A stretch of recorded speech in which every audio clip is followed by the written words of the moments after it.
뒤에 분에게 은혜 많이 받으십시오. 인사하겠습니다. 은혜 많이 받으세요. 예.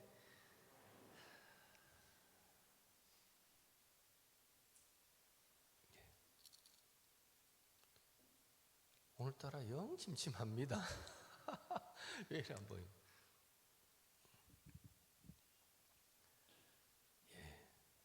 하나님은 누구에게나 소명을 주십니다.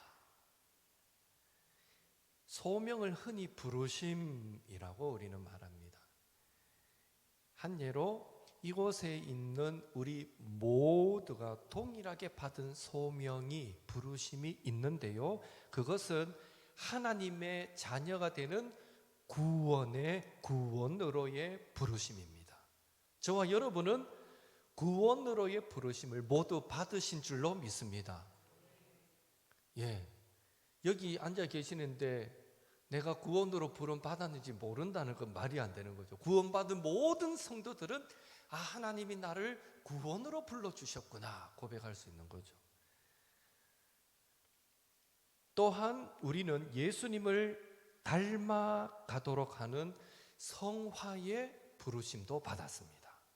우리가 구원받은 순간, 구원으로 딱 불러주신 순간 자동적으로 하나의 또 부르심이 더 있는데 이건 성화로의 부르심입니다. 그래서 지금도 우리의 말, 생각, 행동에서 하나님의 영광을 나타내며 살고자 저와 여러분은 삶 속에서 얼마나 노력하고 계십니까?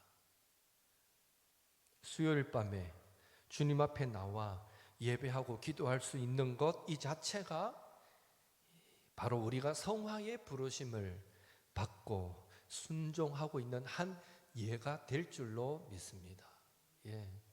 오늘 하루 종일 직장 생활하고 여기 앉아는 계시지만 몸이 정말 극도로 피곤한 분이 계실 수도 있어요. 예. 그래도 그런 분일수록 어떤 유혹을 받습니까?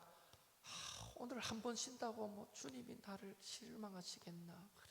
내 몸이 이렇게 으스러질 것 같은데 내가 오늘 교회 가서 예배 드리고 좀 못 쉬어가 몸살이 나가 며칠 골골거리는 것보다는 오늘 밤에 그냥 편하게 쉬고 내일부터 또 주를 위해 열심히 사는 게 안 낫겠나? 뭐 여러 생각이 들면서 오늘 이 자리로 이 예배 자리로 부르심에 많은 갈등이 있는 분들이 몇몇 분 계셨을 수도 있다는 거죠. 그런데 어찌됐건 다 물리치고 여기 저와 여러분이 옥토교의 성도들을 대표해서 기도자로 앉아 있으니 우리는 기꺼이 날마다 주님을 닮아가는 성화로의 부르심에 오늘도 순종한 것입니다. 또한 우리는 주님의 일을 하도록 하는 봉사의 부르심도 받았습니다. 봉사의 부르심. 봉사 크게 생각할 수도 있어요. 오늘 낮에 여러분 들어오시다가 냉장고 불 켜지고 테두리 만들어진 거 보셨나요? 예, 기웃기웃 하는 거 제가 다 봤습니다. 제 방에서 모니터로. 예, 그거 한다고 주장로님 사업장 문 닫아 놓고 한 1시 거의 한 2시까지 교회에 계시면서 김형기 집사님 와서 또 최재혁 집사님, 홍영아 장로님 와가 화단도 딱 정리하고 막 저거 한다고 얼마나 애를 썼는지 몰라요. 얼마나 감사하든지. 예. 봉사의 부르심. 그것만 봉사는 아니죠. 우리가 뭔가 그리스도 예수의 마음으로 선한 마음으로 행하는 모든 게 봉사잖아요. 예. 오늘 찬양으로 섬기는 찬양단도 봉사의 부르심에 순종한 거고 오늘 처음으로 얘기는 하지만 이순봉 권사님은요 수요일 날 예배 올 때마다 꼭 저에게 그 뭡니까 그 드링크 이름이 쌍화탕 드링크 하나 예. 그리고 뭐 하나 먹으면 몸에 좋은 거 하나 꼭 갖다 주세요. 이거 먹고 힘내서 기도에 잘하시라고. 한 번에 이만한 걸 딱 저한테 섬겨줘도 감동이지만 저는 봉사라 생각합니다. 이소봉 권사님은 매주 수요일마다 오실 수만 있으면 오실 때에는 그렇게 섬겨주시니 저도 아마 그거 안 먹었으면 더 침침했을 텐데 그거 먹어가 덜 침침한 것 같아요. 얼마나 감사한지. 오늘 저녁에 또 이수봉 권사님은 목사님 식사는 합니까 하시더니 또 집에 이순봉 권사님이란다. 저 서갑순 아니 아이고야 왜 말이 안 나오노? 권호순 권사님. 그리고 볶음밥. 걔가 저녁에 또 볶음밥 먹고 갔거든요. 근데 진짜 놀랍게도 그 볶음밥이 오늘 권사님이 해준 볶음밥이 제가 어릴 때 어머니가 해준 거 거의 비슷해요. 오늘 먹으면서 엄마의 손맛이다 이 생각이. 제가 집사람 앞에 2번, 3번 얘기했는데 어쩌다가 공교롭게 비슷할 수도 있지만 딱 그런 느낌. 그래서 오늘 저녁은 물론 또 매번은 아니에요. 근데 오늘 감동을 주셔서 해오셨는데 또 얼마나 맛있은지. 하여튼 이것도 작은 섬김. 현빈이 커피 내리면요, 목사님 한번 드셔보세요. 그것도 섬김이에요. 하여튼 죄송합니다. 저한테 준 것만 섬김으로 얘기해서 그 예를 든 겁니다. 이종옥 장님이 감 주셨어요. 그것도 섬김이고 이강우 집사님도 뜸뜸이 먹을 거 주고 다 주세요. 다 주셔서 다 섬김인데 우리는 뭐 큰 것만 봉사의 부르심이라고 생각하는데 저한테 하시는 분들은 저에게만 할까요? 주변의 성도들에게 따뜻한 말 한마디 해주는 것도 그것도 부르심에 순종하는 거잖아요. 예. 곁에 같이 있어 주는 것. 네. 제가 안 불러서 섭섭한 분 안 계시죠? 예. 추석 때는 선장로님도 저한테 먹을 과일도 주시고, 예, 뭘 말 하나 꺼내니까 다 하게 되네요. 예. 좋습니다.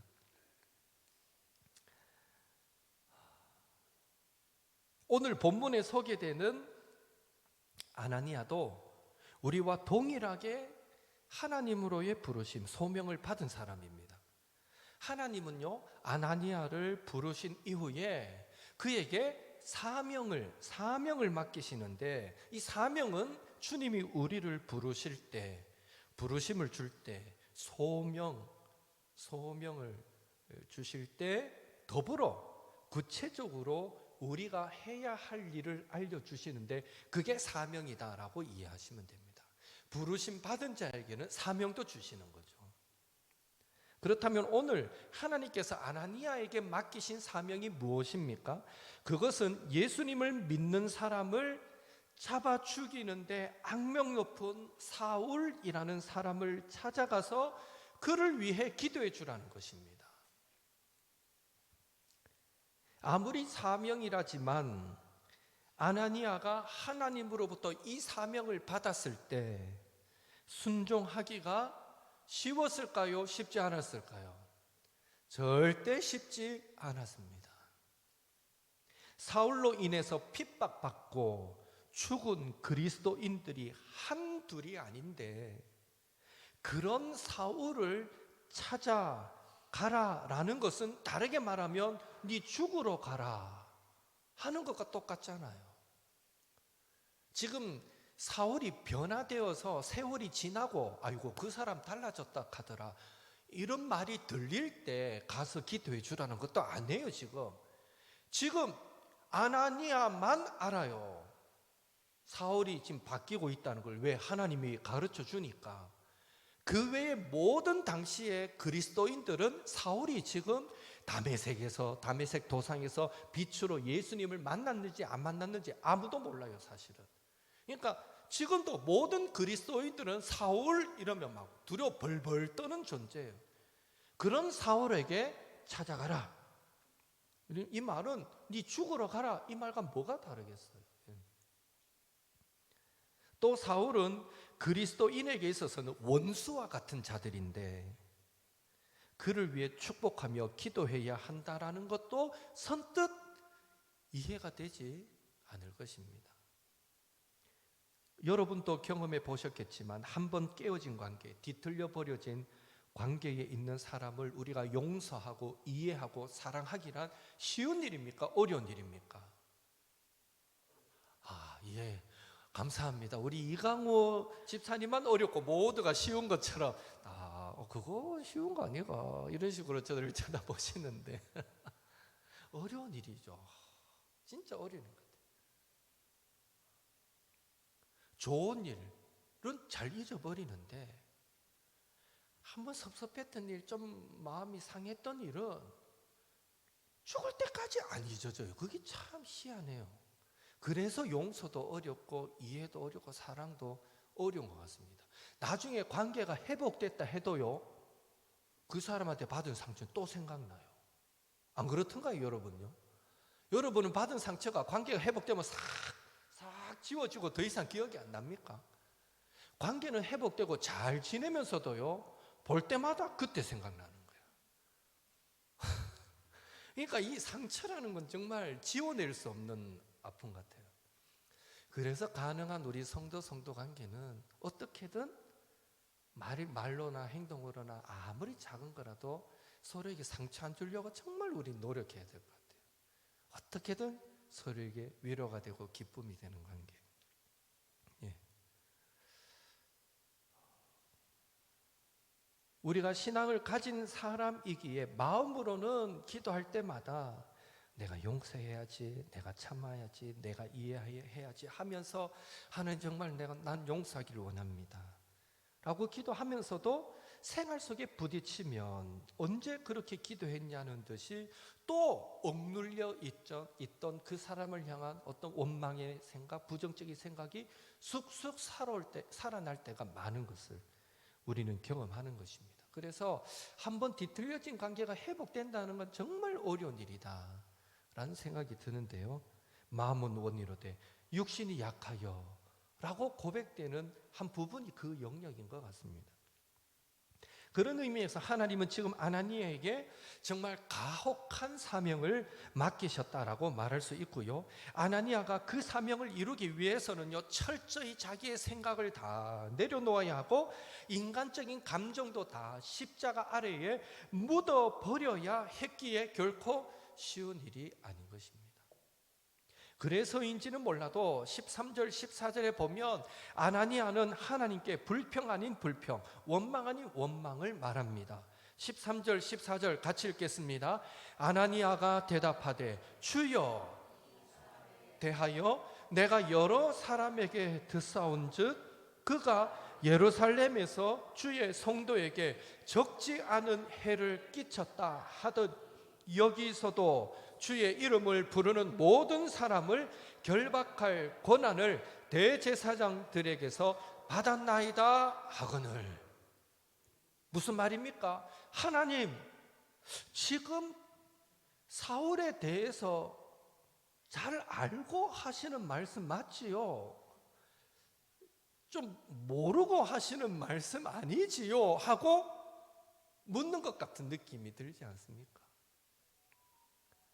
아나니아 입장에서 이 하나님이 사울에게 가서 축복하고 기도해라, 얼마나 자기의 이 주어진 사명이 황당하게 여겨졌으면 이런 질문까지 하겠습니까?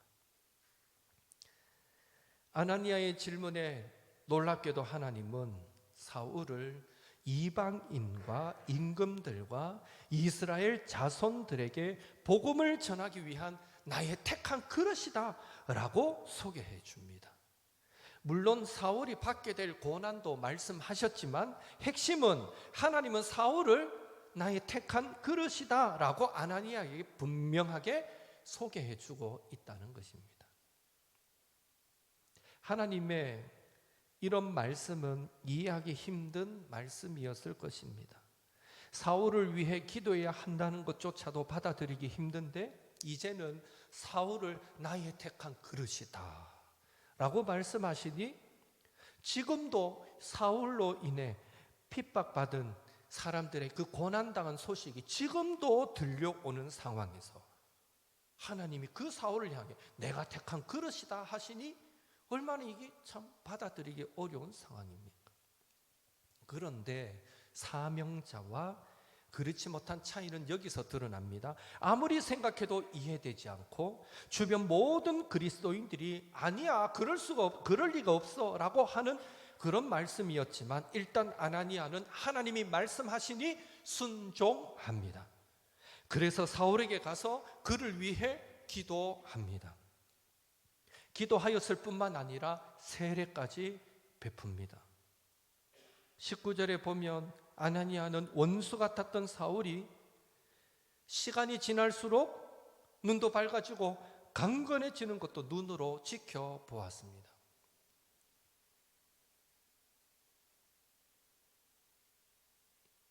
요나 같은 경우는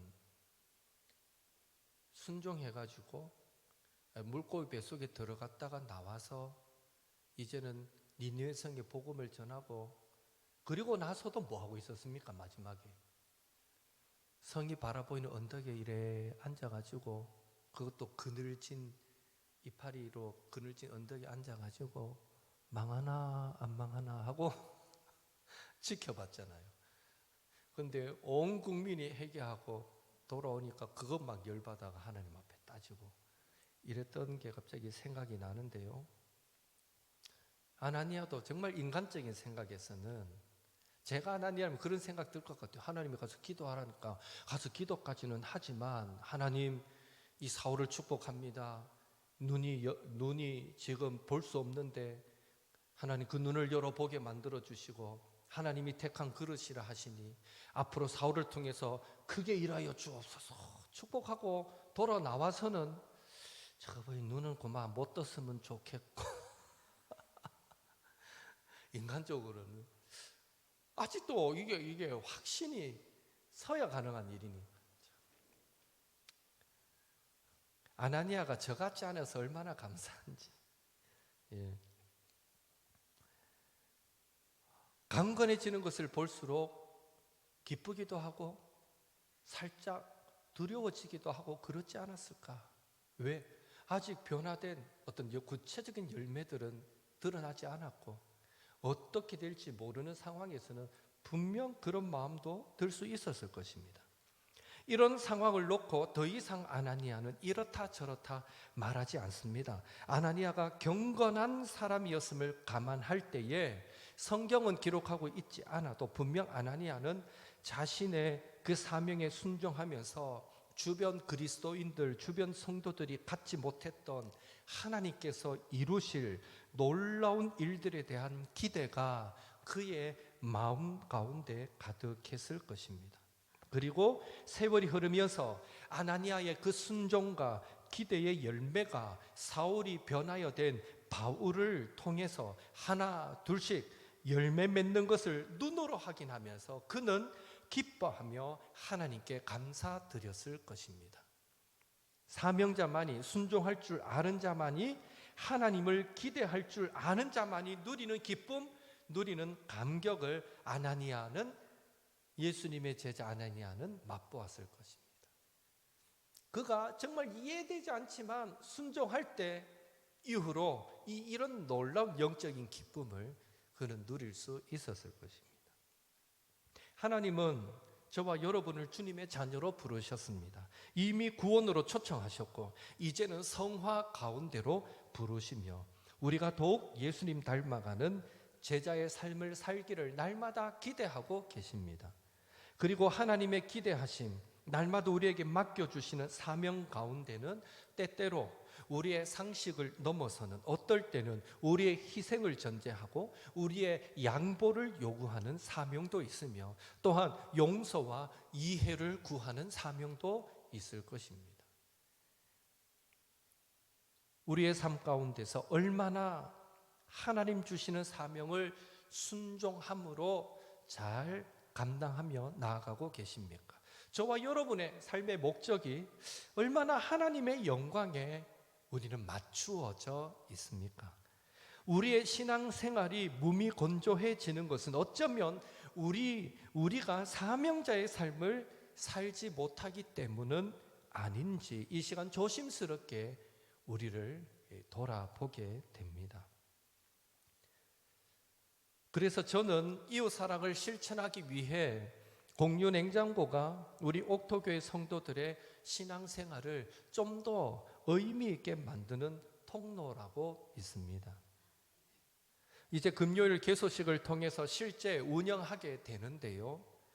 그 일을 지속함에 있어서 어떤 기쁨, 또 어떤 뜻하지 않은 어떤 어려움이 있을지 아직 감은 오지 않지만, 그러나 분명 하나님은 일하실 것을 믿기에 기대도 되고 기도하게 됩니다. 안 하면 어려움도 없고 또 특별할 기쁨도 없고 또 하나님의 사명에 내가 순종하여 얻게 되는 그런 영광도 없고, 근데 마치 가보지 않은 길을 개척하듯 우리는 또 저 공유 냉장고를 시작하게 되는데, 과연 그 일을 통해 하나님은 우리 옥토교회에 어떤 기쁨을 주시고 영광을 주실까 저는 기대가 됩니다. 많은 성도님들이 저를 걱정해서 아이고 목사님 그거 이러시면서 걱정을 해요. 그거 오시는 분들 그거 어떻게 다 감당하시려고 그러십니까? 그분들요 막무가내요. 아유, 욕도 하고 그럴 건데 목사님 뭐 그분들하고 싸울 수가 있나? 아유 그 왜 다 감당하시려고 그래? 걱정들을 많이 해주시는데, 그런 말 있잖아요. 구덕이 무서워서 장을 못 담글까? 맞죠? 예. 좀 욕 먹으면 어떻습니까? 저는 딱 욕 먹는 날 감사노트에 적을 겁니다. 주여 오늘도 공유 냉장고를 통해 욕을 먹었으니 욕 먹은 만큼 하늘의 상급으로 채워주옵소서. 예. 얼마나 좋아요. 욕 먹는 만큼, 이제 제가 내 이름 내려고 하는 것도 아니고 주를 위해서 이웃사랑 실천하려고 하는 건데 욕 먹으면 좋지요. 뭐 먹는 만큼 또 상급도 쌓일 텐데, 그래 생각하면 기대가 돼요. 어떤 분이 와가 행패를 부릴지, 예. 또 내가 어떤 말로 그 사람을 바꿔놓을지 기대가 돼요. 예. 여하튼 바라기는 저와 여러분이 교회가 주신 사명에 순종할 때 하나님은 우리의 회복의 역사를 우리 안에서, 그 하나님의 회복의 역사를 우리 안에서, 그리고 우리의 일터에서, 우리 교회 공동체 가운데서 분명 경험하게 만들어 주실 줄 믿습니다. 그 믿음으로 저와 여러분을 어디로 부르시든지 순종함으로 우리를 통해, 옥토교회를 통해 하나님의 회복의 역사가 삶의 곳곳에, 가정에, 일터에, 교회에 충만하게 나타나게 되기를 예수님의 이름으로 축원합니다. 우리 아버지